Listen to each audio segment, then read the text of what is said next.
أعوذ بالله من الشيطان الرجيم بسم الله الرحمن الرحيم قل ادعوا الذين زعمتم من دونه فلا يملكون كشف الضر عنكم ولا تحویلا۔ بس میرے سامعین و ناظرین،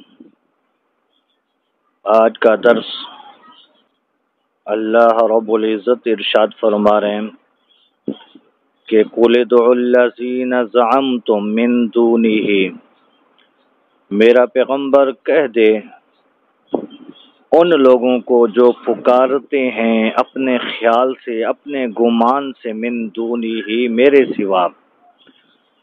میرے سوا جن کو یہ پکارتے ہیں، جن کو یہ الہ سمجھتے ہیں، معبود سمجھتے ہیں، تو اللہ فرماتے ہیں قُلِ ادْعُوا الَّذِينَ زَعَمْتُم مِّن دُونِهِ، میرا پیغمبر انہیں کہ پکاریں ان لوگوں کو جن کو یہ خدا سمجھتے ہیں، الہ سمجھتے ہیں، اپنے خیال سے، اپنے گمان سے۔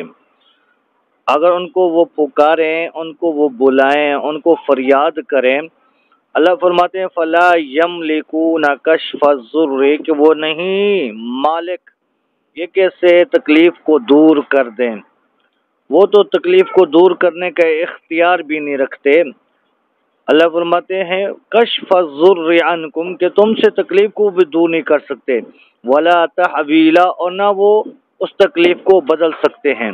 تو ہماری تکلیف کو دور کرنے والا رب العالمین کی ذات ہے، ہمیں صحت دینے والا، بیماری دینے والا، رزق دینے والا، عزت دینے والا، موت دینے والا، یہ رب العالمین کی ذات ہے۔ ہمیں چاہیے اسی پر یقین رکھیں کہ وہ احکم الحاکمین ہے، وہ جو چاہتا ہے جس طرح چاہتا ہے اسی طرح ہوتا ہے۔